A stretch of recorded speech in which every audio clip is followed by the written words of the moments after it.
What's good, everyone? Matt here from UK Nets Fans, and we're back for another episode of BK to UK, the British Brooklyn Nets podcast.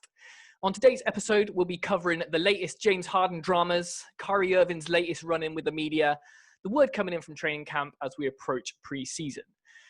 The Nets will have already taken on the Wizards by the time this hits your feeds, so we're going to have a quick look at the matchup next week in next week's pod, and this week we're going to have a look at the pre-season more generally. But most importantly, we're going to make some predictions and see what might happen with this Nets team in the 2020-2021 season. This week, I'm joined, as ever, by Aidan and Cammy Anderson, but we're also very excited to be joined by our first ever guest. And what a first guest to have. It's Theo from Met the Criteria. How are you doing, Theo? Oh, mate, I'm great. I'm looking forward to this. The opportunity to talk about the Nets without having to worry about any repercussions. Nobody telling me to pipe down. Nobody telling me I'm dreaming. None of that. I'm home. I'm amongst friends. Oh, it's great. It's great. Good stuff. No, we're really, really glad to have you in. But yeah, before we do jump in, make sure you follow us on Twitter and Instagram at UK Nets Fans, and the pod itself on Twitter at BK2UK Pod.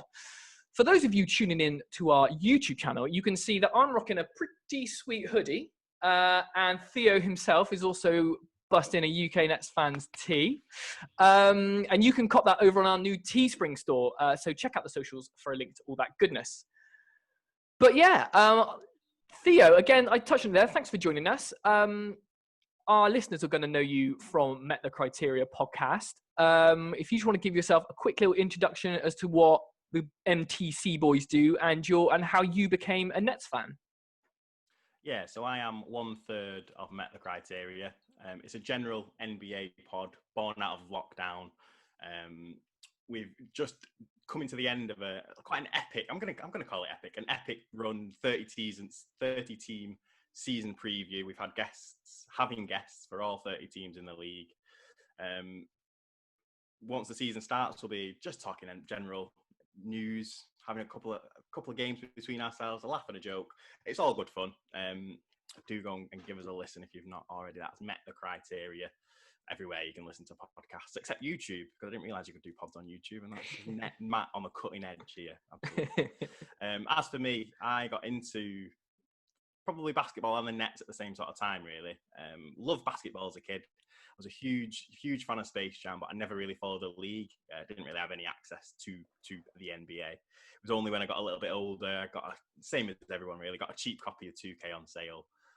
And then I went on holiday to New York, and we wanted to go to a basketball game. We went to see an MLS game. We saw a baseball game. I really wanted to go and see a basketball game. We were going to get tickets to go and see the Knicks. MSG, like historic stadium, so much atmosphere, all that sort of thing. We were going to go to MSG.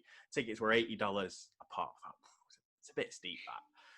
Looked across the river, and the Nets were $20. Both teams were playing the Raptors. I thought, might as well just go and watch the Nets. And ever since then, watching the Nets get blown out in the last game of the season, no, not a single good player played. The only good player on the team at the time, I think, was Brook Lopez. He sat because it was a nothing game. But I just fell in love. So this is a team for me from now on. I came back home to the UK, and I've been following it ever since. And now I'm finally about to see some rewards, I think, for my perseverance. Good stuff. Yeah, it's been a long time coming for Nets fans. So anyone that listens to Met the Criteria, and if you don't, I think you should. Theo, you've got a bit of a reputation for trying to shoehorn the Nets in. Is that true? See, I think this is I'm getting a bit of a bum deal here, because I stand by this statement. The Nets are just so relevant, no matter what team we're talking about, no matter who we're talking to. At some point, the Nets crop up. Something relating to the Net, be it a former player, be it a statistic, a fact. The Nets are just that on sort of in the public eye, at the very forefront, the cutting edge of basketball. They're just right there. And I just like to point that out. But apparently, that's me just trying to shoehorn it in, like you say. But I'm not having it. So your boys Jared and Vinny have obviously been drinking their haterade. That's what I can say. But yeah, again, thanks for joining us. But let's crack on with some Nets news, because it's been a busy week as ever. But we're going to start with our starting point guard, our all-star point guard, I think he'll be, is Kyrie Irving. So instead of talking to the media at training camp, Kyrie released a statement, and it might be a bit long, but I'm gonna say his statement in full just for context. It says, a note from Kyrie Irving. COVID-19 has impacted us all in many ways, so I pray for the safety and health of our communities domestically and abroad. I'm truly excited for the season to start, and I'm also praying that everyone remains safe and healthy throughout this journey. Instead of speaking to the media today, I'm issuing this statement to ensure that my message is conveyed properly. I'm committed to show up to work every day, ready to have fun, compete, perform, and win championships alongside my teammates and colleagues in the Nets organization.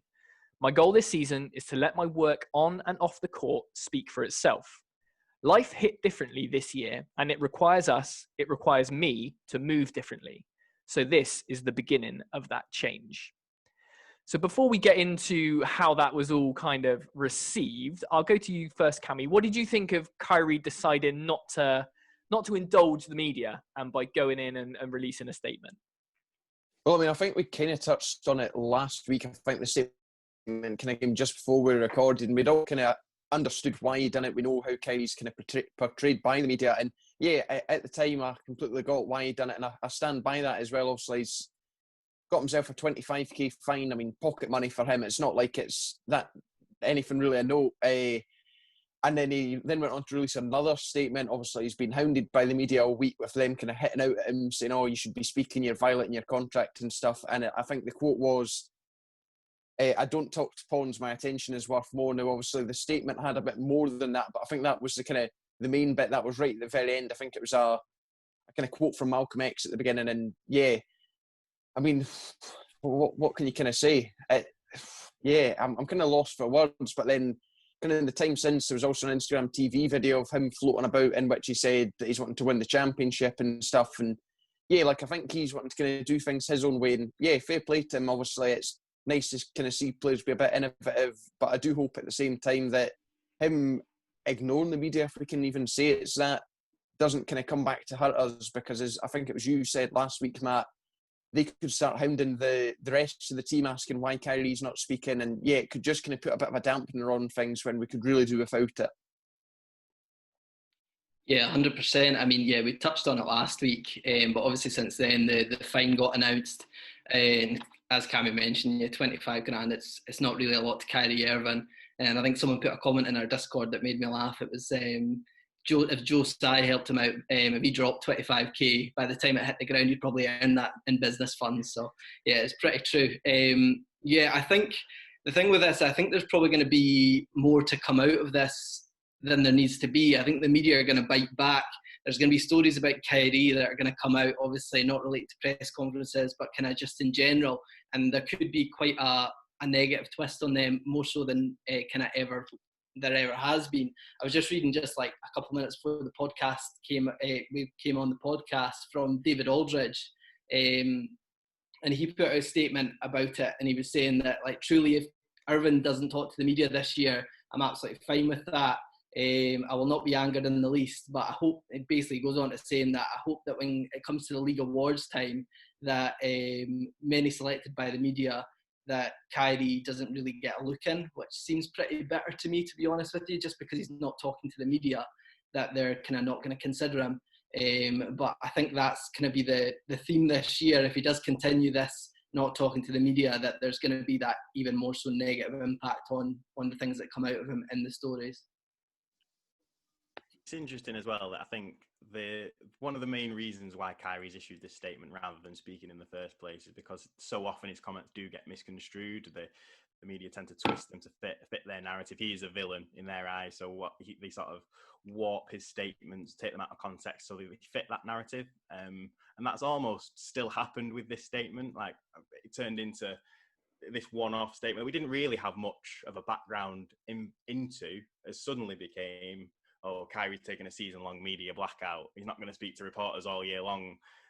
And it becomes the perfect example of why he's sort of taking this step, because I think certainly seems to be more so than with other players, because he does fit this villain role that they've identified for him, that it does get twisted, and it does take a different form when he does speak. I do think that perhaps he's maybe made a poor choice of words when he's referred to the media as pawns in his latest statement. I don't really feel that's very respectful. Apparently, he's gone on to say that he wasn't talking about the media specifically, but I don't think it's unfair to read it as that. But on the whole, I can understand why he's taking this step. But at the same time, it's kind of part and parcel of basketball. It's in his contract. He has to speak to the media. That's it. So it's the sort of thing that he should be doing. And you have to expect it to a degree. He's doesn't help himself with a lot of the things he says, does he? So he's kind of painted himself into this corner. He's made himself this villain in a sense. And it's sort of up to him now to either change that perception or live up to it. But I don't really think there's much of an in-between. I think he's got to do one or the other. Yeah, I think that's exactly the point. I think players around the league will probably agree with the energy he's coming with, but not necessarily how he's gone about it. Like I've got the quote in question in front of me, his follow-up quote. So he says, so the first is a quote from Malcolm X, which is, if I've had enough of someone else's propaganda, I'm for truth, no matter who tells it. I'm for justice, no matter who it's for or against. I'm a human being first and foremost. And as such, I am for whoever and whatever benefits humanity as a whole, which is Malcolm X. And then Kyrie goes on to add, I pray we utilize the fine money for the marginalized communities in need, especially seeing where our world is presently. I am here for peace, love, and greatness. So stop distracting me and my team and appreciate the art. We move differently over here. I do not talk to pawns. My attention is worth more. So, yeah, like I think the main gripe is that when he says, I do not talk to pawns, when he's just getting questioned as to why he's not talking to media, you can't not say that's the same thing. But yeah, we kind of touched on it last week that if there's anyone that has earned the right to be fed up with the media, it's Kyrie Irving. And this is just another kind of example of that. So yeah, I sent out a tweet saying that this is what player empowerment looks like. So there was a lot of chat about, Kyrie sort of when they were going into the bubble saying, should we use this platform to raise awareness for the Black Lives Matter movement and all this kind of stuff. I think this is kind of him showing that he's still on that kind of wave. So he's kind of saying, right, this fine money, I'll give you 25 grand. That's nothing to me. There's nothing to the Nets. There's nothing to Joe Tsai. But I hope this fine money goes to decent causes and all this kind of stuff. So I think that's what he's trying to do. But also I think he's kind of trying to lean into this villain thing this season. So that's where I think it's almost going to be his gimmick. Like he's going to be that panto villain. Like if you guys are going to like sort of paint me as a villain, I might as well do it, But yeah, I mean, do you think is there any kind of negative fallout that this is going to have? Can you see going forward? Good to you, Theo. I mean, I don't think it's going to be a season-long thing. I don't think he would willfully. Ultimately, it is cost. We mentioned 25 grand is nothing, neither here nor there to him, is it? But ultimately, it is going to affect his wallet if he continues to ignore his contract in that regard. So I don't think it's going to be a season-long thing. It was a good point you mentioned about the impact it could have on his standings with regards to the awards. If he's anti-media, blatantly anti-media, they have a large sway in a lot of the awards that are given. I think he's probably going to want a piece of that pie. I know that he it's just basketball to him, isn't it? Like it's the game that he loves. He's not necessarily in it for the awards, but I think depending on the caliber of season that he has, he's going to want to be in those conversations. So I do think maybe we might see a little bit of a backing down from him, I think, because I don't know, as I say, you reckon Matty might lean into that villain role. I hope he does, because at the very least it'll be a juicy bit of narrative, won't it? But I do think he's probably going to soften a little bit and just maybe almost pander a little bit to what's expected of him a little bit more. I don't see it sort of dragging on. I don't see it being a season-long debacle. I certainly hope not, because it's just an unnecessary distraction, isn't it? At this point in the season, we can handle it. It's just pre-season. There's not really too much to be going at. It's the ideal time for it. But when the season is in the when we're in the throes of the seaon, we don't want people talking about why Kyrie's not having an interview. And you guys have said, asking Karras and Spencer and Jarrett, oh, why is Kyrie not giving us an interview? There's no place for that in the league. And I think that's probably the reason why he will soften. And I think it'll probably just get swept under the rug before too long, this one. Nice. Yeah, no, just going on from what you were saying there, Theo, is kind of pandering it down a wee bit. I wonder if he'll do that kind of Russell Westbrook thing when he had that trouble with that particular media member that he just used to keep saying no comment anytime he asked a question. I'm pretty sure there was, I think it was OKC actually had a word with him and said, look, this can't carry on. Like, we can just get this guy to stop asking questions. Like, yeah, that's absolutely fine. Because you could just see that. I think it was after that Dame shot, wasn't it? When Russell Westbrook and Paul George were in that post-game conference, that they were just like no comment and everything. They were just so angry.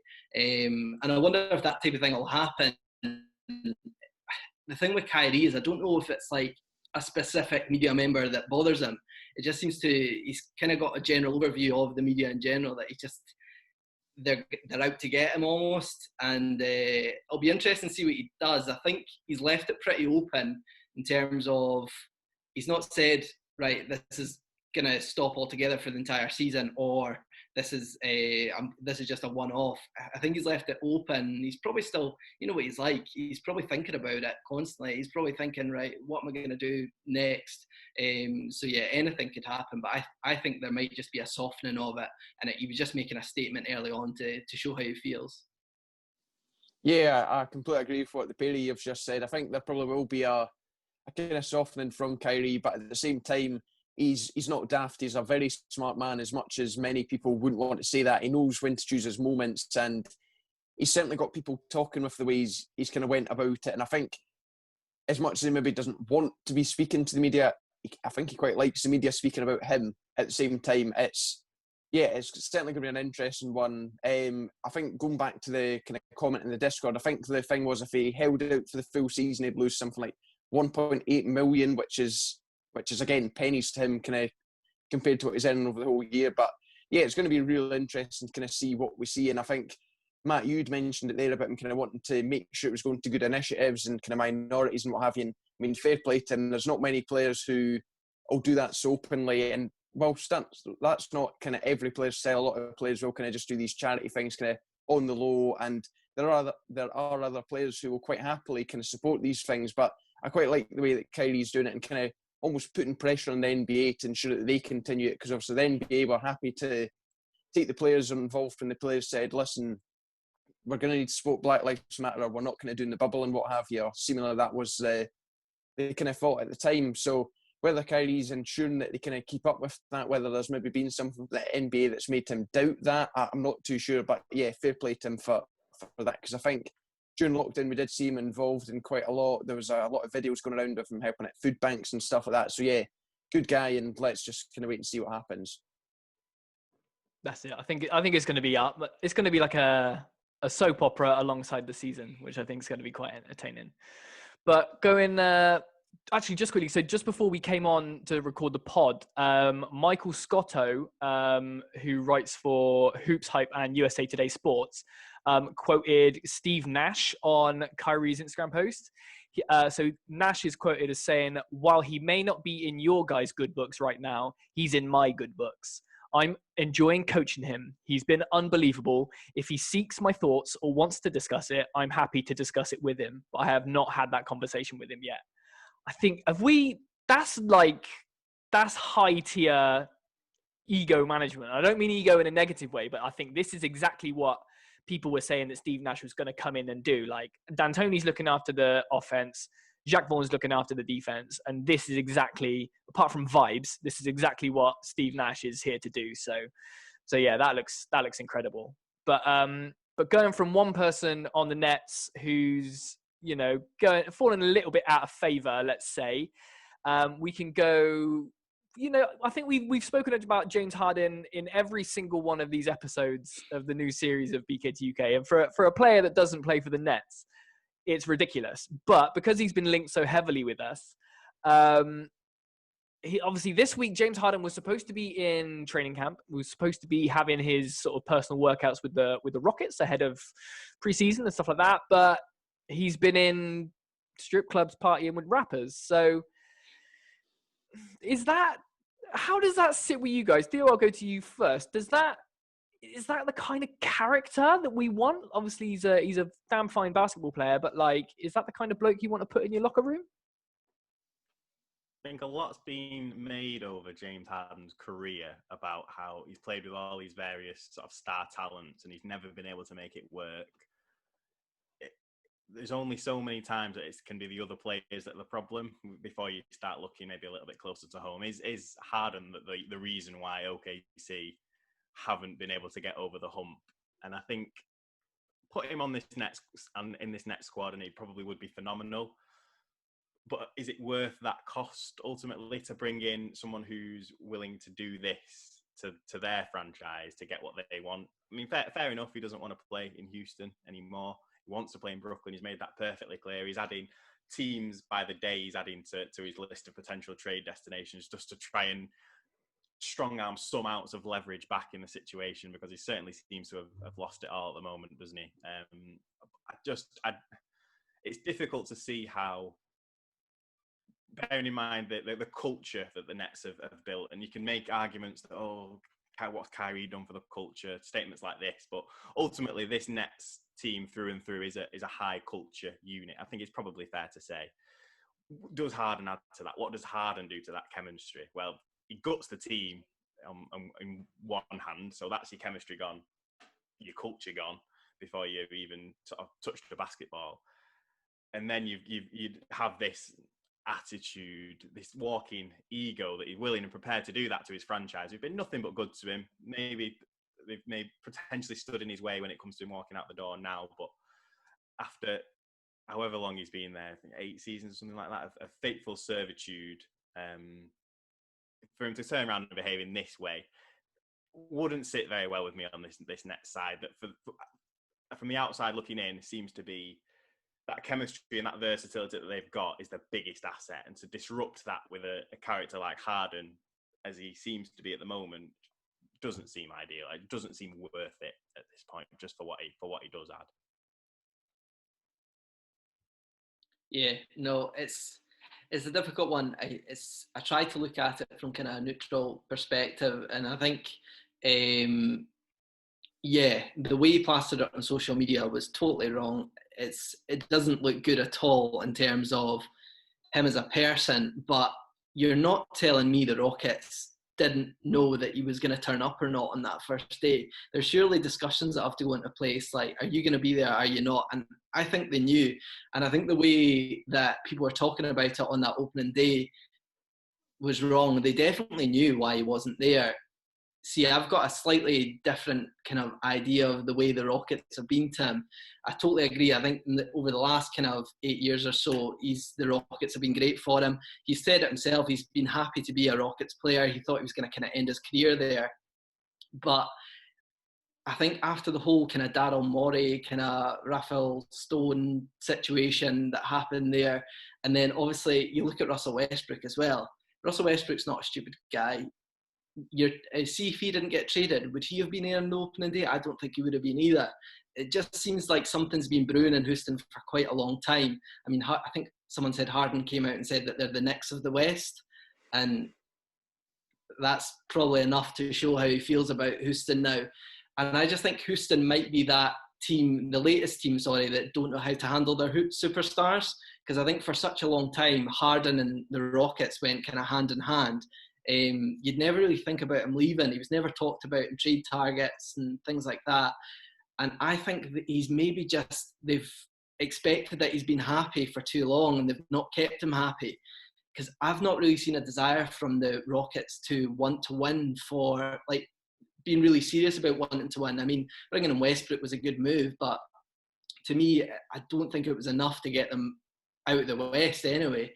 So yeah, I think it's definitely something that's been brewing for a while, and the way he handled the situation recently isn't great, but it's definitely a two-way street for me, and I think the Rockets haven't been handling it well at all. And he's gone in my books. I think he's definitely gone, and it's just a matter of days before something comes to light that he's going to get a move. I'd say probably someone like the Heat or Philly are going to end up putting a package together, and he'll be away. I don't think he starts the season for them anyway.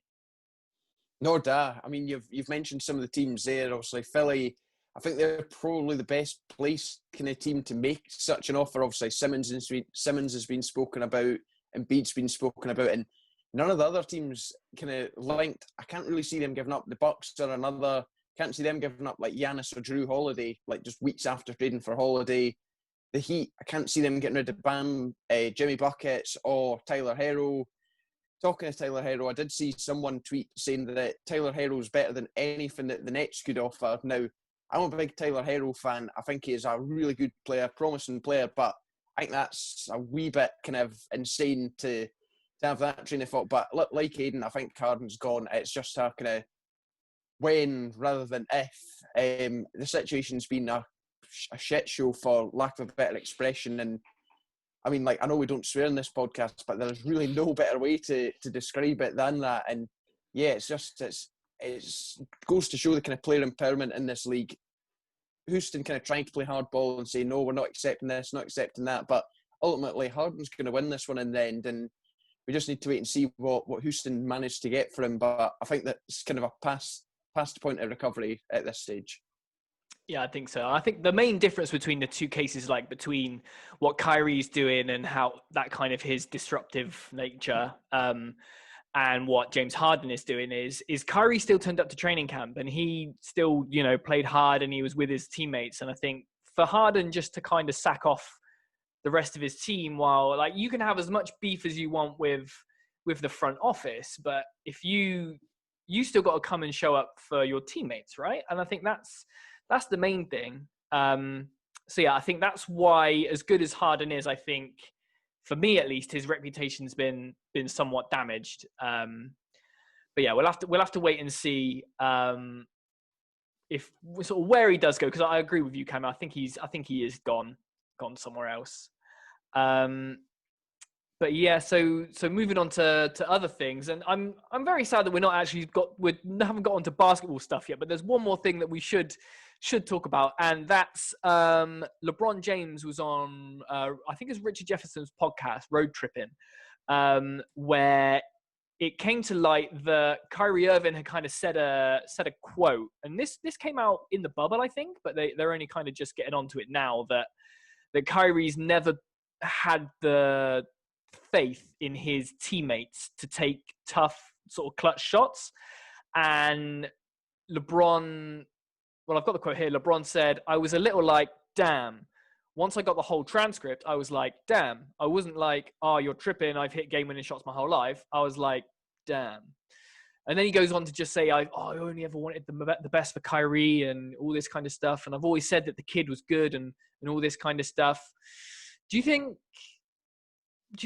LeBron's right to be salty about this? Or do you think he's kind of being he's spitting his dummy out a little bit? The truth hurts. I think in terms of being clutch, I think LeBron is the best player in the league. But in terms of shooting, is there a better shooter out there than KD? I mean, KD's one of the best shooters in the history of the NBA. And I think that's what Kyrie's referring to. I mean, getting to the basket and defensively, is there a better player than LeBron James? Definitely not. But in terms of taking a shot, I think you definitely have to look at KD as being one of the best of all time, And I think that, again, it's Kyrie's words being twisted. I mean, he obviously said, I think he said it in an interview, but the way he was actually portraying it was all about shooting. And I mean, KD does have that clutch shooting gene that I think Kyrie has as well. And I think LeBron, his shooting's definitely not the best part of his game. He's probably right to be hurt in a way, because you look back and you can see Kyrie and LeBron as being that kind of iconic partnership at Cleveland, and obviously that was kind of the start of Kyrie's career. But yeah, I can see where he's coming from in terms of if you're going for a shot at the end of the game and you've got Kyrie, KD, and LeBron, it's going to be Kyrie and KD, So I think that's where Kyrie's coming from in that kind of aspect of things. I think it's just being slightly twisted again. I think it's completely understandable why LeBron is a wee bit kind of in the huff with these comments. Obviously, one of the basketball GOATs. I mean, I don't think anyone's going to argue about that, but I think Kyrie's comments is often are widely open to interpretation, and I personally took it as he's got more trust in the rest of the team, kind of in general, compared to just the kind of other star in the team. Now, we've also got Joe Harris who can take threes when they're needed, and we've got a few players who, I'm trying to remember who was all in that Cleveland team, but like as Aidan said, with regards to LeBron and KD shooting, there's absolutely no contest. And I mean, I think that's exactly how he did kind of mean it, but I think it maybe is something to do with the kind of entire team. He's maybe just feeling a bit more trust in that team. It's maybe not so much I've got to do everything or LeBron's got to do everything. It's, for the Nets, it's not I've got to do everything, KD's not got to do everything. It's maybe everyone, but yeah, certainly open to interpretation, but nothing that I think is worth getting too kind of upset about from LeBron's part. I mean, I think, let's be honest, Kyrie wasn't going to turn and go, yeah, I wish I had LeBron still, KD's rubbish. Like, he wasn't going to say that, and part of that could just be kind of pandering to the media because, well, it looks good, doesn't it? But yeah, I don't think there's anything too much in this. Honestly, I was a bit gutted watching the video. I felt it. Like, I started feeling things inside. Like, watching LeBron and he said, like, well, damn. I was like, oh, well, damn, yeah. And I felt it for him.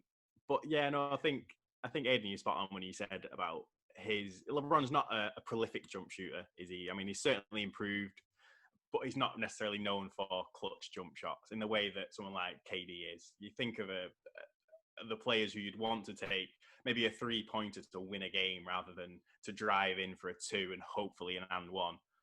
There's very few other players in the game you'd look at other than Kevin Durant. When it comes to that sort of game winning ability from a jump shooter, it's KD all day. And I think that's ultimately what Kyrie meant by his comments. But like you said, Cammy, I don't think LeBron's wrong to feel slighted, because I would be, and you can tell he is. The thing that I like the most about this from LeBron, though, is that he's gone away and he's found the full quote. He said, he like at the start of his response to the question, he went away and he found the whole quote, and then he was like, well, damn.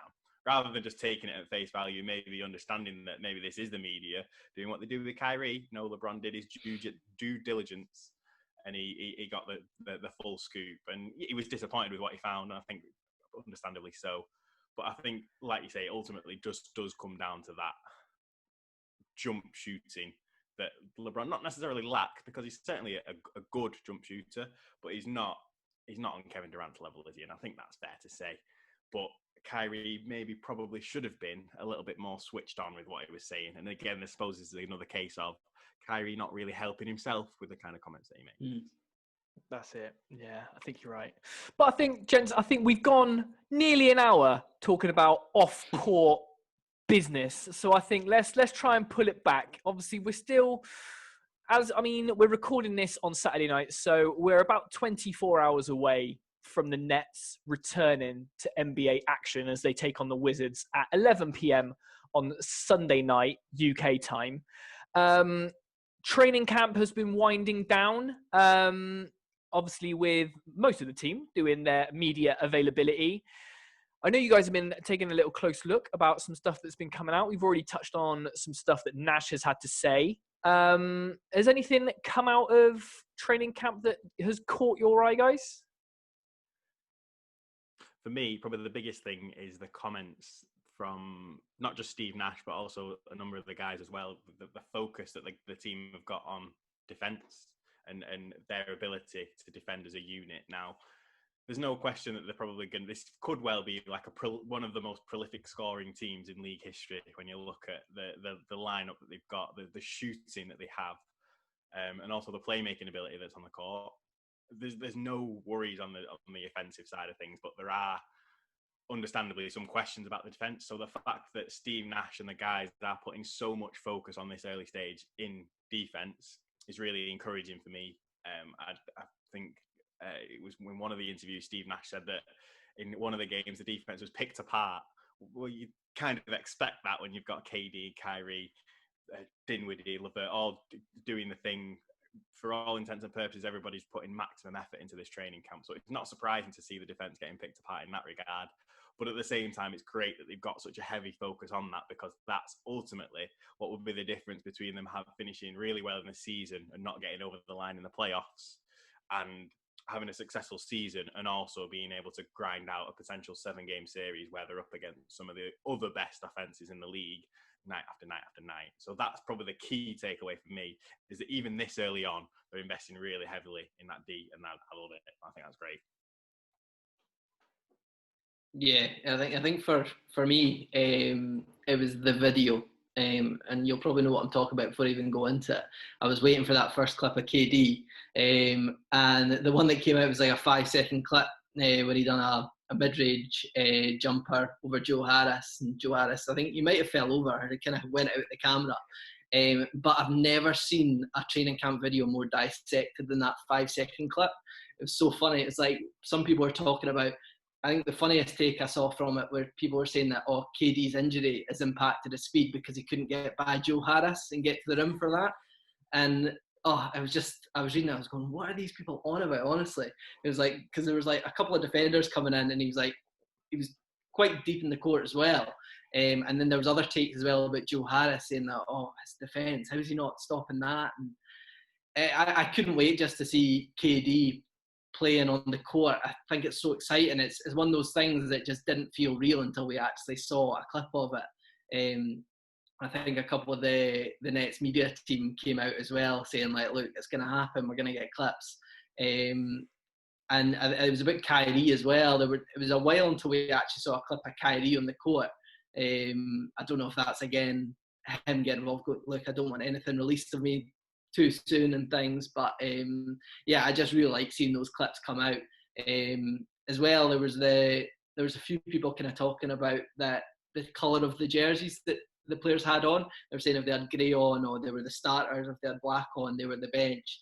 But I think I saw like everyone wearing kind of opposite colours at one time, and it's nice to see people getting excited about it and talking about the different lineups. But I just think it's so good to see Kevin Durant and the rest of the Nets on playing basketball again, and it got me more and more excited about the games that are coming up. I mean, I've got to say fair play and congrats to the Nets media team for the kind of way that they've went about this. All the interviews have been fantastic, and just the general coverage. I mean, they've certainly built up hype really well ahead of the new season, and just some really fantastic clips, kind of different from kind of what other clubs would maybe do in this situation. Now, going back to the interviews, one of the things that I did pick up on was the kind of praise that a lot of the guys can had for a rookie, Reggie Perry. Now, we'll just get you the quotes. Jeff Green said he's very talented and can play multiple positions and is a hard worker. And then Sean Marks was quoted as saying he brings something different. Now, I think that's quite a good sign for the kind of player we've picked up. Perry himself had an interview and kind of said he knew he was going at, 55 or 56? And I think it shows that we're really high on him, and I'm glad to see that the team are equal as high on him as well. Yeah, it'd be nice to see all that praise for Reggie Perry, especially considering Nick Claxton seems to have gone down with an injury of some description, which is going to keep him out for at least the beginning of the season. I know a lot of Nets fans, including myself, were hoping for big things from Nick Claxton in kind of that second year, which is always a little bit tricky. I think that the one thing that stood out from me, I think we touched a bit on this last week, was this positionlessness that seems to be the theme. KD himself saying, there's sometimes I'm going to be a 4, sometimes a 5, but Nash saying that KD will play and defend all 5 positions at some stage this year. And I think that just kind of speaks to Nash's and D'Antoni's they just work on a completely different stratosphere, I think, offensively. So I think that's going to be the most interesting thing. Talking of lineups, just before we came on, it got announced that Karis LeVert was going to be injured. Well, he's picked up a knock and he's going to be rested for the Wizards game at least. And we're going to go with a starting lineup of Kyrie, Spencer, Joe Harris, KD, and DeAndre. So it looks like DeAndre has kept his starting berth at least for the first test at least. As I say, we won't touch on it too in depth because by the time this hits the feeds, the Nets would have already beat the Wizards. But what do you guys expect to see from the Wizards game? We've got another preseason game against Boston. It looks like KD and Kyrie are going to play. But yeah, what do you want to see from this preseason, and how do you think it's going to go? I mean, I think if you're looking at pre-season in kind of any sport, it is meaningless, but at the same time, it's also good to kind of get a feel for the team, and I'd like to think that we can get that. I don't expect to see Kyrie and KD playing the kind of full however minutes they'll play every night kind of in the regular season, but I'd like to think they'll play a large chunk. I'd like to see Nash and the coaching staff kind of changing things up and trialling different things. And I mean, we've went with the shorter pre-season. We'd obviously spoken a bit about this either last week or the previous week. So it doesn't give us much time to prepare, but maybe that says a lot about the confidence that the coaches and staff already have in the team, that they don't feel we need those kind of 2 extra games. I think there was a player who said the kind of scrimmages and training have been at a really high level, and maybe they feel that's enough, because that's all going to be boys fighting for places in the team against one another. And I think that you'll learn more from that than you would in a pre-season match against the Wizards, who, yeah, you're not really going to be too bothered about. I'd seen something on Twitter that they could be affected, like so Westbrook and a few other kind of other big names, like Davis Bertans is going to be missing as well. So, I mean, the Wizards aren't going to put up much of a fight, and I think the Nets will quite comfortably win. But yeah, it'll be interesting to see. I think so long as we start well and don't get completely blown out in either game, I'm going to be happy. But as I said, pre-season is meaningless. Yeah, I mean, I'm absolutely delighted that we're going to be seeing the both of them, to be honest with you, Kyrie and KD. It's going to be such a good opportunity early on, I think, to shake off that rust that's just kind of in the back of people's mind, that they've been out for quite a long time. I mean, I know KD's been out for so long, and it goes without saying, but Kyrie's not played in a long time either. So I think it's a great opportunity for them to get a good feel for it and obviously play together for the first time. From having a quick look, I've been searching Twitter all day, the kind of quotes that have been coming out. It sounds like actually that KD and Kyrie are going to play quite a lot of minutes, because I think there was a quote that came from Steve Nash that's saying that the kind of key guys are going to play kind of standard minutes, and then they're going to spread the rest of the minutes out around the other guys. I don't think this is a silly move. I think it makes a lot of sense. They need to get minutes early going, especially, we've talked about it so much, that first week is going to be really hard going against Golden State and the Celtics, that they really need to kind of get in the swing of things early doors. And yeah, as Cammy touched on there, I think the Wizards have said that it's highly unlikely that Westbrook and Beal are going to play. So, I mean, if Kyrie and KD are going to play quite a lot of minutes, it's going to be an absolute landslide. So I can't wait. It's going to be great. I'm looking forward to seeing a lot of KD and a lot of Kyrie across these two games. It's a 2-game preseason. You'd have to imagine almost be unheard of in sports, almost. It's a shorter off season anyway, but with the Nets only opting to play those 2 games and having two, you've just touched on it there, Aidan, having 2 keyest of the key players who've not played basketball in such a long time, these guys have got to hit the ground running. So I can't wait to see. I mean, maybe 30 plus minutes from both games. Wouldn't be surprised to see for both of them. And then you've got all the other key pieces as well. And it'd be interesting to see what they do with the rotations. But I mean, the Wizards is probably going to be a blowout. The Celtics, that'll probably be a little bit more of a litmus test, you could say. But even that, it's still just pre-season, so it's going to be tough not to read too much into these games. But at the same time, I mean, we're tipping off official NBA basketball in 10 days' time from when we're recording. So by the time the Nets have finished the pre-season, it's literally going to be a week away from the league starting. So these guys have really got to hit the ground running and pick up some momentum in order to ready to battle in Golden State and Boston, those opening couple of games. So it's just going to be fantastic. And even just talking about it now is getting me quite excited. I can't wait.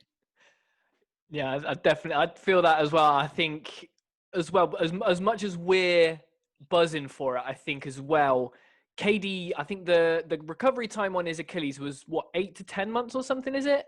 And he's been out for double that.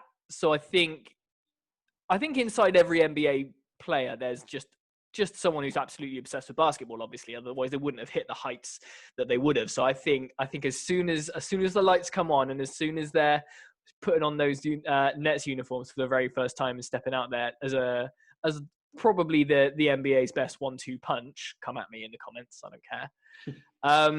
Yeah, I think they're just going to get excited and they're going to be wanting to play as much as we can, and take that success into the season. But talking to the season, I think now is the time that I think we're going to sort of put our colours to the mast, and really we're going to put in a marker in the ground, and we're going to make some predictions for the 2020-2021 season. So I think we'll do this a bit round robin, see how it goes, but we're going to put our not our money, because I'm not a betting man, but I'll put my £1 on the record that we're going to finish with. This can either be for the first half of the season or the full season, if you're feeling a little bit flush. What seed we're going to finish with.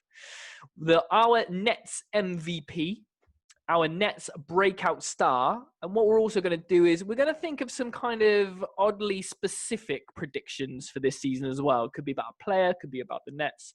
And we're going to talk about who our biggest rivals are coming out of the East. I'm going to start, as you're a guest, Theo, let's start with you. What record do you think this Nets team is going to finish on? So for the first half of the season, the schedule that we've seen so far, I've got the Nets going 25-11, which, in all honesty, is probably a little bit fewer wins than I maybe initially would have expected coming into the season. But you've got to give the guys some time to shake off the rust. KD coming off a long injury. We discussed it all already. So I reckon maybe they probably drop one or two of the trickier games early on. Overall, though, I can see them by the end of the season, full roster, I've got them at 55-17. I reckon over 50 wins quite comfortably, all the way up to 55. And I'm by the time the playoffs roll around, they'll be cruising. Love that. Yeah, I'm not far behind Theo, actually. In terms of the first half of the season, I've gone slightly more. I've said 27-9 for the first half. I've said it a couple of times in the pods. I think that first half of the schedule looks pretty good out with that first week. I think if we can catch some momentum early on, I think we're going to get a lot of wins, and the Nets' target should be that they stay in single digits in that first 36 games, 4 losses. Slightly less for the full season. I've said 50-22. I just think that second half might be slightly harder, and I think especially going into the playoffs at the end, we might see those reduced minutes or kind of KD and Kyrie having a rest at those times. And I think that's when you maybe kind of drop a game or two. It's not going to be a big issue, I don't think, but I think the second half we will see just a few more losses there. I think I'm going to go kind of in the middle of you, Aidan. I'm going to go 26-10 for the first half, and then overall that will be 51-21. Now, yeah, it's difficult. I think the expectation has to be a 50-win season this season, given the players we've got. And the fact that we're kind of one of the title favourites, I would go a little bit higher, but obviously I think there are some reservations. Nobody knows how Kyrie and KD are going to play together. KD's obviously coming off the injury, so I kind of tempered my expectations a little bit and with my prediction. But yeah, if we finish 51-21, I'll be more than happy, because that should be enough to get as a first or a second, or in a worst case scenario, even a third seed. So yeah, I'd be quite happy with that. Yeah, I think, fortunately, I'm very much of the same kind of opinion as you guys. I've got us going 26-10 for this half season. And that's rounded up to a 50-22 in the 72 regular game season. So obviously we can't look into the future. I think at some stage, at least one team is going to be completely shut down because of coronavirus. So how that's going to impact your kind of form and all this kind of stuff is impossible to see. But basically I had a little dig back and I had a look at last season, and I thought that kind of those top teams are flirting around kind of 65-70% record, which puts us on about 50 wins. So I've gone, that's my marker. That's what I think we're going to go through as the season as a whole progresses. But what I'm gonna do is I'm gonna write these all down and I'm gonna save them somewhere, and we can revisit these and we can see. Obviously, when we go 72-0, as some Nets fans that you will all know will say we're gonna go, we'll readdress this. But I put something out on Twitter for a poll. I am mad for a poll on Twitter. And the most common answer, with 52.6% of the vote, Twitter says that we're going to win between 50 and 59 games this season. So I think, that fits with what we think. So it's good. I think Nets Twitter already seems to be quite in sync. There are no kind of big, massive fluctuations in opinion, which I think is nice. So that's the record. What seed do you think we're going to get? Where are we going to end up in the league table of this Eastern Conference when all is said and done in this season, do you think? Yeah, I think we're going to finish first. I've said it for a long time. I think that the Nets are the strongest team in the East, regardless of the moves that have been made. And I think their target should be to win the East. But saying that, if we finish second, it's not the end of the world. Purely because you just need to have a look at that East. There's such a gulf in class after, say, the top five. So I think the teams that finish, say, 6th, 7th and 8th, I just don't think there's enough to get out that first round against the teams at the top of the table. So I think if they finish first or second, I think the teams that are going to finish, say, 8th or 7th, like your Atlanta's, or say Orlando sneaks in there, they're going to win those games. So yeah, I think first, but if they finish second, it's not going to be the end of the world. That's respectable. For me, Heart says first, head says second. I want to see us obviously finish first and kind of win the East and all that. But yeah, I think second. I think if I say second and we do better than that and finish first, it'll feel that a bit better rather than going first and then kind of being disappointed by finishing second. Bearing in mind, I have just gone for an almost preposterously high win total, 55 wins. I do actually think we'll finish second behind the Bucks. I just think the Bucks are the perfect single game team. Like, I think they're a nightmare for any team to play in one game. Get them in a series, it's a different story, but to play them once on a night in a packed schedule, they're just unstoppable, aren't they? So I can see them finishing first. We'll be comfortably in second. But fair play to the Bucks, because they're gonna win more than we are, and I've got us winning a lot of games. So respect to them. Fair play. See, I've been a bit more cautious than you guys. I said we're going to be a home court advantage team, but I said we'd be 3 or 4. And the reason I've said this is because of just how cautious we're going to be with KD and Kyrie. So I think obviously the Bucks, as you touched on, Theo, are kind of not unstoppable, but they're a very, very good regular season team. Obviously Toronto, again, a very, very good regular team. They have obviously got rid of Gasol and Ibaka, but picked up Aaron Baines, so they might not come back as strong. Indiana was probably going to drop out this top 4, but Miami obviously kind of finished 5th last season, I think, 5th or 6th. So I think they might take a little leap as well. So I think what might be like a game plan wise, I think we'll secure a home court advantage, and then we might just settle and see how, because like you said, Cammy, like that kind of golfing class. As long as we kind of the matchups are right, then I think we're going to go. But I'm going to bump it up to 3rd. Let's say 3rd, and then I'll be. If we nicely... met the criteria now, I'd be going sick at you.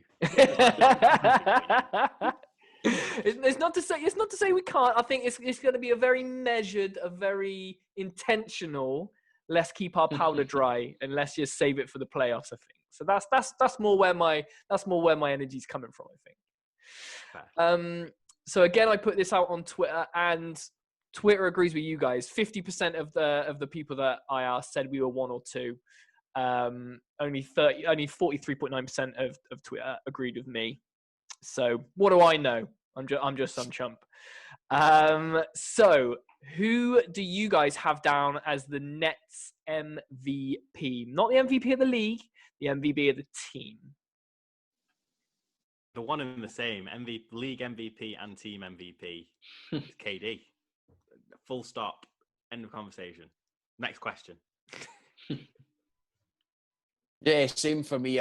There's nothing to add. What can you say? If KD comes back kind of pre-injury, KD, he's going to be unstoppable. He's going to be our team MVP, and he's definitely going to be in that kind of league MVP kind of conversation. Let's go different. I'm going to say Kyrie, purely because there's a storyline building around Kyrie this year, and I think he's just going to come out and he's going to be unreal. He just seems more determined, mature, and more happy than he's been in the rest of his career. And yeah, I think he's going to come out and he's going to go sicko mode, and he's just going to go, he's going to be the MVP this year, I think. Nice. I mean, I got semi-battered on Twitter for saying last week that Kyrie is going to average a double-double because he's never averaged more than 7 assists or something in a season. But I stand by that. So I'm gonna say that is a very, very good shout in. But I'm gonna go with KD as well. If we get a full season of KD, I'm like a little kid at Christmas time, and my cheeks hurt because I've been sort of thinking about KD coming back, and it still feels weird, like you say, like seeing him in Nets training gear, like in training camp. It's just pinch me. We've got the MVP playing for the Nets this season, and I think it just can't not happen. But I think this one might be a bit more wide open. Who do you think the Nets' breakout star is going to be this year? I'm going to go with the man who I'm repping on my T-shirt here, Mr. Caris LeVert. Now, some people might say he's already kind of broken out. People are kind of aware of him, but I think this could be a season that if he stays injury-free, could be a season where we really see him kind of take that next step. Obviously, I think there's been a lot said about him being that kind of third star for us, and I think I'm going to be bold here. I think he could maybe be in the All-Star conversation if he really performs how I think he can perform. And as I say, if he stays injury-free, I think there's no reason why he couldn't. I would have said Clax for this one, but obviously, as we've previously said on the podcast, probably a lack of minutes are going to hurt him this season, and very promising. So maybe that'll be his award next year. Yeah, I'm going to go for Landry Shamet. I know it's a bit of a weird one because he actually has never played for the Nets before, but in terms of a player in general, I think he's going to be great for the Nets. I think it was a slightly under-the-radar move for the Nets because it happened during the draft. But I think for the same reasons that I've been gushing over Joe Harris since the start of this series, that this system is going to be absolutely perfect for the type of player that Landry Shamet is. Lots of open shooting because of the stars around him. He's going to get so many backcourt minutes because due to the system that we're playing, if we're talking about KD playing the 4 and the 5, you've got to think there's going to be an extra small guy fitting in at that 3. So you've got 1, 2, 3 of backcourt minutes there. And I think he's going to be really good this year. My pick for this one is the tech guy with the jumper, Spencer Dinwiddie. I mean, I adore the man. I think he's a phenomenal basketball player, and I think he is probably the perfect net for this system. So versatile, such a quality player on the ball. He's improved off the ball. I think with national attention for the first time in a long time being on the Nets, they're going to have so much more coverage. I think so many more people are going to be seeing what Spencer Dinwiddie can do. We're aware of it as Nets fans. We almost take it for granted how good Dinwiddie is because we're used to it. But I think for the first time, people are really going to get a sense of why he was snubbed for 6th Man of the Year a couple of years ago, why we all praise him as highly as we do, and why no Nets fan wants to see him go next year. He's just going to be phenomenal. Like the versatility that it brings defensively, probably one of our best defenders, believed somehow. But the versatility he brings, he's just a perfect fit in this system. And I think that's just going to really benefit him, and really he'll go on to show why he deserves a blooming good deal next year. I completely. I've got your boy Spencer Dinwiddie down as well for breakout year. As I think so much more respect needs to be put on his name for last year. He, with Kyrie going down, only playing 20 games, with Karras getting out injured, I keep banging on about. I've probably said this in every episode that we've done back together, but like he put the team on his back last season, and if he was in the bubble, people would remember, but he missed it because he got coronavirus. But he was fringe all-star, and I think you're right. It's been a couple of seasons now where he's saying, sixth man of the year, it's going to be his year. But I think this time he's going to be that ridiculous kind of spark plug, not even a spark plug off the bench, because I think that diminishes what he does. It's just like he could start as point guard for more than 50% of the teams in the league, I think. And he's on a contract year, so he's going to want to ball out, but he's savvy enough to know that you get as much plaudits for being a good employee almost and playing your role in your team as you do for dropping 25 a night. So I think he's going to be team first, but he's also going to lead by example. And yeah, like you say, he's just Mr. Reliable. So yeah, I'm going to go with Spencer as well, but shout out Landry Shamet as well. I think he's going to be a lot of people's new favorite Nets. And yeah, so I thought I'd throw out a bit of a weird one for you, but have you got any oddly specific predictions for any players this year? I've got one. I don't know what you guys will think. I've got one as well. I'll let you go first, Theo. Thank you. I've got Jarrett Allen finishing top 8 in Defensive Player of the Year voting. Ooh. So Jarrett Allen, we all know he's a good rim protector. I think we saw him take a little bit of a step forward defensively in the bubble, but surrounded by an improved team, a team with better defenders in the form of KD, Bruce Brown, just to touch on two, in a more... Kenny Anderson's defensive system wasn't the best, was it? Let's be honest. So in a better, more defined system, I think JA is just going to be like a monster. Defensively, honestly, I can see him having probably one of the best defensive years of any net in a long time. And I've got him top 8 in Defensive Player of the Year votes. I'll come in then. And I mean, I don't know if you'd say it's odd or weird, but it's quite specific in that Joe Harris is going to be one of the highest 3-point percentage shooters in the league. Now, as I say, it's not very odd or weird, but I mean, I think that's quite a likely thing to happen. I don't know if bookmakers allow you to place such a bet, but I mean, I'd certainly put a lot of money on it if I were a betting man. Put a figure on it. Where is he finishing? Top 2, top 3? First. Just so folk can come from it then. Like it. I'm going to go, slightly different. I'm going to predict that Kyrie is going to have an injury-free season, and I'm going to knock on wood because... What have you done? Aidan, what have you done? I know, I'm really tempted fate. I know. I really hope something doesn't go wrong in this Washington game after this goes out. But I think if you look back, I always go back to that D'Lo season, his first season when he got that weird injury with his knee. They were quite protective of him, and I feel that there was a similar aspect with the way they were with Kyrie last year.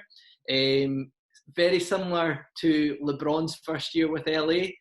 Because they knew they weren't going to win anything, they're waiting for that AD trade to happen. It was almost like they kind of were very cautious with him. They kind of wrapped him in cotton wool, and then he came back and he was just an absolute beast last year. And I think he's going to be really good this year, and I think he's going to stay injury-free. Nice. I'm trying to find as much wood as I can, but I've got a wooden table in front of me, man. That's all good. So for my oddly specific or weird prediction for this season is I think that Taurean Prince is going to have a career year. So obviously came in from Atlanta last season. He got re-signed or they got a contract extension like real early doors for not an insignificant amount of money. But then it's fair. I don't want to slam it. I don't want to sort of discredit our players, but I think it's fair to say that Nets Twitter and Nets fans weren't the biggest fans of Taurean Prince last year. But I think that was kind of due in part to him having to do kind of different jobs and not really what he signed up for. But now I think we've got where he'll kind of slide in at the 3 off the bench. I think that's more that's kind of his level, I think. So I think he's going to come out with a career year, and I think he's going to be that 3 and D guy that we've been clamoring for. So that's my prediction. But yeah, so that's what I think. I mean, those are some pretty good. I think what I'll do is I'll put all of those in another Twitter poll, and I'll see what the people that listen to this podcast are going to be most behind. But I think that'll be quite interesting. One more question before we wrap up for this week. Who do you think our biggest rivalries or our biggest challenge is to the East? To the top of the East? I know the Bucks have been said a few times, but there are some big hitters. There are Miami, obviously finalists last year. There's Toronto, Boston, Philly. Pacers might come back again. What do you guys think? Who's going to come second, or who are we going to need to battle the most to come out on top? I'm going to start. I'm going to say that what Theo said earlier, the Bucks are going to be our biggest rivals in the regular season, just for purely head-to-heads. And then in the playoffs, I think it's going to be the 76ers this year. I'm fully on board with that. I think in the regular season, Milwaukee, rather, you can't really look past them. But it's 76ers, they're very good defensively. They've surrounded Simmons with shooters this year in Danny Green and Seth Curry. So they're going to be a real force, I think. And I think we're going to have to keep an eye out on the playoffs. Yeah, same for me, Bucks. But I'm going to say if any of the other teams in the East do sign James Harden, I think they could potentially overtake the Bucks. Obviously, we don't know where Harden's going to end up. Probably will be the East, so they are kind of the teams that he has said he wants to move to. With regards to the playoffs, I think if Harden moves, that will largely determine that. But based on the here and now, I'm going to go with the Celtics. There's quite a lot to like about the Celtics team. Tatum, Brown and Smart, players that I'm quite fond of. And yeah, I think they could potentially cause us a few problems. Good stuff. Yeah, I agree with all you guys. I said the Bucks and Philly because they're bigs. I do think we match up quite well with the Celtics. Obviously, they've added Tristan Thompson, and Daniel Tice did play well last year. But I think if we embrace this small ball thing, then our firepower will completely outgun the Celtics. But yeah, I guess time will tell, and we shall see. But gentlemen, thank you very much for joining me. Theo, thank you for being our very, very first guest on BKT UK. Yeah, everyone that's listening, go listen, go subscribe to Met the Criteria. I'm a fan. And yeah, go buy our merch. Follow us on Twitter, follow on Instagram. And yeah, we'll see you next time.